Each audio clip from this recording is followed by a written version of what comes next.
क्या आपने कभी किसी शेयर को अचानक रॉकेट की तरह उड़ते देखा है और फिर कुछ ही दिनों में उसी शेयर को जमीन पर गिरते हुए? अगर हाँ, तो हो सकता है कि उसके पीछे पंप एंड डंप जैसा बड़ा खेल चल रहा हो। अब इसी खेल पर सेबी ने अपनी सबसे बड़ी कार्रवाइयों में से एक करते हुए 221 यूनिट्स पर 7 साल तक का बैन लगा दिया। इसके अलावा मुख्य आरोपी हनीफ शेख पर 10 करोड़ का जुर्माना और करीब 144 करोड़ की अवैध कमाई उस पर 12% के ब्याज के साथ वापस उसको वसूलने का आदेश भी दे दिया। इतना ही नहीं, हाल के महीनों में सेबी ने सोशल मीडिया के जरिए शेयरों में हेरा फेरी करने वाले कई नेटवर्क पर भी शिकंजा कस दिया है। अब इन तमाम आपने ओपनिंग रिमार्क्स सुना, इसके बाद आखिर कई तरह के सवाल आपके मन में आ रहे होंगे कि आखिर क्या है ये पंप एंड डंप स्कैम, कैसे फंसते हैं आम निवेशक, सेबी ने इस पूरे रैकेट का पर्दाफाश कैसे किया और निवेशकों के लिए इसमें क्या बड़ा सबक छिपा है। तो आइए पूरी कहानी आसान भाषा में समझने की कोशिश करते हैं। सबसे पहले क्या था पूरा मामला, इसको समझते हैं। देखिए, सेबी ने पाया कि 2017 से लेकर 2020 के बीच कुछ लोगों ने मिलकर 5 कंपनियों के शेयरों की कीमत में आर्टिफिशियल तरीके से तेजी पैदा की। इसके बाद उन्होंने ऊंचे दाम पर अपने शेयर्स बेच दिए। जब कीमत गिरी तो आम यानी रिटेल निवेशकों को भारी नुकसान उठाना पड़ा। अब इस पूरी कहानी में एक वर्ड आ रहा है पंप एंड डंप। इस शब्द को हम आसान भाषा में समझ लेते हैं। क्या होता है पंप एंड डंप, तो समझिए इसको आसान भाषा में। देखिए, पहले चरण में पंप को समझते हैं। इसमें क्या होता है, कीमत बढ़ाई जाती है। अब कैसे होता है ये समझिए।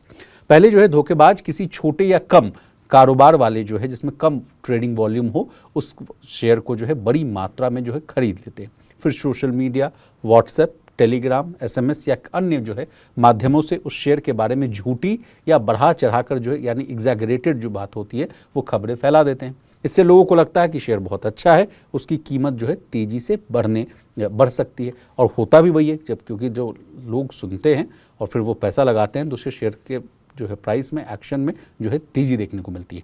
अब दूसरे चरण को समझते हैं, यानी डंप। इसमें क्या होता है, शेयर बेच देना होता है। जब देखिए शेयर की कीमत काफ़ी ऊपर पहुंच जाती है तब धोखेबाज होते हैं अपने सारे शेयर्स वो बेच देते हैं। इसके बाद शेयर की कीमत तेजी से गिर जाती है। सबसे ज़्यादा नुकसान उन निवेशकों को होता है जिन्होंने ऊंचे भाव पर शेयर खरीदे थे। तो ये है पंप एंड डंप का सिस्टम। अब चलिए किन कंपनियों के शेयरों में हेरा फेरी हुई है ये समझ लेते हैं। देखिए, सेबी के अनुसार इन 5 कंपनियों के शेयरों में बड़ी गड़बड़ी वो की गई है। पहला है मौर्या उद्योग लिमिटेड, दूसरा है 7NR रिटेल, तीसरा है दार्जिलिंग रोपवे कंपनी, चौथा है GBL इंडस्ट्रीज, पांचवा है विशाल फैब्रिक्स लिमिटेड। तो इन 5 कंपनियों में बड़ी हेराफेरी हुई, जिसमें गड़बड़ी हुई है उसको सेबी ने पकड़ा है।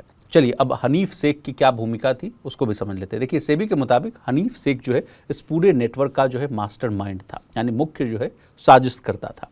उसने 200 से ज़्यादा आपस में जुड़े लोगों को और कंपनियों को वो जोड़ा है, 200 से ज़्यादा लोगों को, और उसका एक नेटवर्क वो तैयार किया। हर व्यक्ति और कंपनी को अलग अलग जिम्मेदारी सौंपी गई। कुछ लोग शेयर खरीदते थे तो कुछ लोग शेयर का प्रचार प्रसार करते थे, कुछ लोग ऊंचे दाम पर शेयर बेचते भी थे।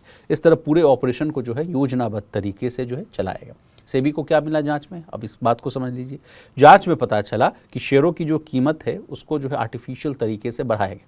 आपस में मिलकर ट्रेडिंग की गई, निवेशकों को गलत जानकारी या संकेत दिए गए, बाद में ऊंचे दाम पर शेयर बेचकर मोटा मुनाफा कमाया गया। अब कितनी अवैध कमाई हुई थी इस पूरे मामले से ये समझ लेते हैं। देखिए, सेबी के अनुसार इस पूरे घोटाले से लगभग 143.79 करोड़ की अवैध वो कमाई की गई। अब कमाई तो कर ली, अब सेबी का डंडा भी चला है, तो क्या कार्रवाई हुई सेबी की वो समझ लेते हैं। देखिए, सबसे पहले हनीफ शेख पर क्या कार्रवाई हुई ये समझ लेते हैं। इसको पर इन पर 7 साल के लिए शेयर बाजार से प्रतिबंध का वो आदेश दिया गया है। यानी हनीफ शेख 7 साल के लिए शेयर बाजार में किसी भी तरह की गतिविधियां नहीं कर पाएंगे।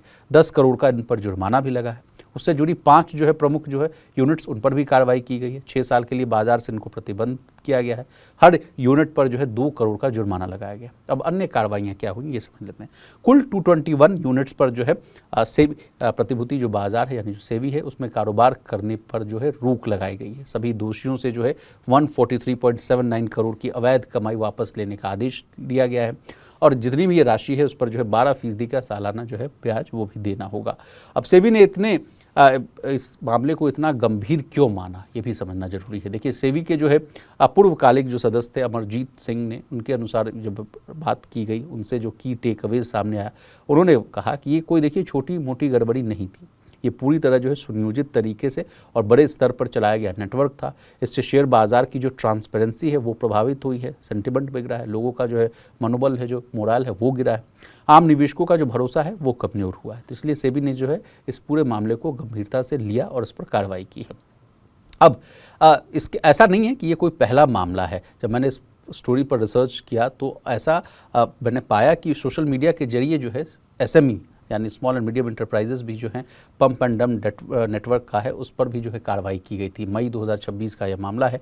सेबी ने एक अलग मामले में जो इन पर जो है 7 लोगों पर कार्रवाई की थी, यहाँ भी आरोप किया था।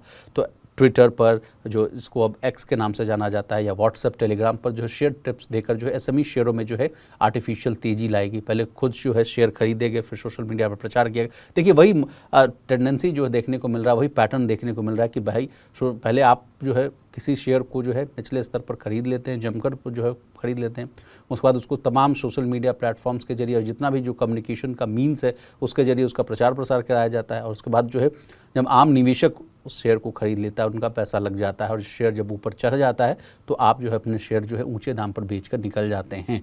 इस तरह से अवैध जो है कमाई होती है। और उसके बाद जो है इस मामले में भी जो है 7 लोगों को बाजार से जो है सेबी ने प्रतिबंधित किया। लगभग यहाँ इस मामले में 20.25 करोड़ की जो है जो कमाई थी उनको इम्पाउंड किया यानी जब्त किया। कई बैंक खाते हैं और जो संपत्तियाँ उनको भी फ्रीज की थी।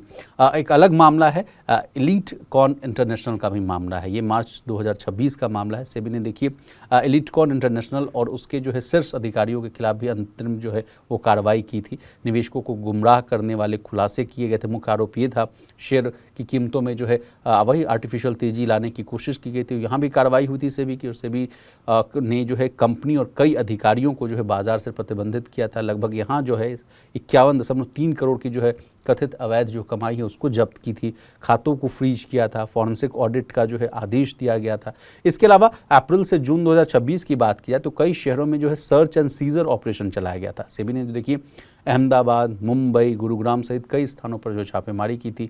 वहाँ जांच में जो है देखिए दस्तावेज और डिजिटल जो डिवाइस थे वो जब्त किए गए थे। कई शेल कंपनियां थी उनकी जांच की थी। सोशल मीडिया नेटवर्क और ट्रेडिंग पैटर्न की भी जो है पड़ताल की गई थी।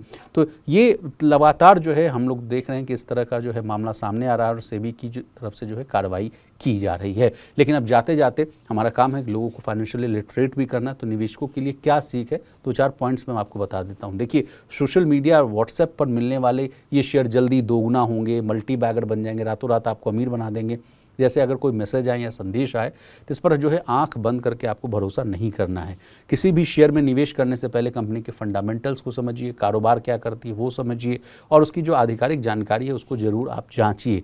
बहुत कम समय में जो है असामान्य जो तेज़ी दिखलाने वाले जो छोटे शेयर्स होते हैं, जो पेनी स्टॉक्स जो होते हैं, खासकर उनको मैं कह रहा हूँ, उनमें बिना रिसर्च के निवेश करने से बचिए। और हमेशा जो है सेबी रजिस्टर्ड जो है एनालिस्ट हों, सलाहकार हों या विश्वसनीय जो आपका कोई स्रोत हो उसके जरिए ही निवेश आप करिए। तो ये रही सेबी की कार्रवाई पर ताज़ा अपडेट। आपको हमारी ये डिटेल रिपोर्ट कैसी लगी कमेंट कर जरूर बताइएगा। इसी तरह देश, दुनिया और बिजनेस जगत से जुड़ी तमाम ताज़ा तरीन खबरों के लिए बने रहिए हमारे साथ। देखते रहिए मनी9।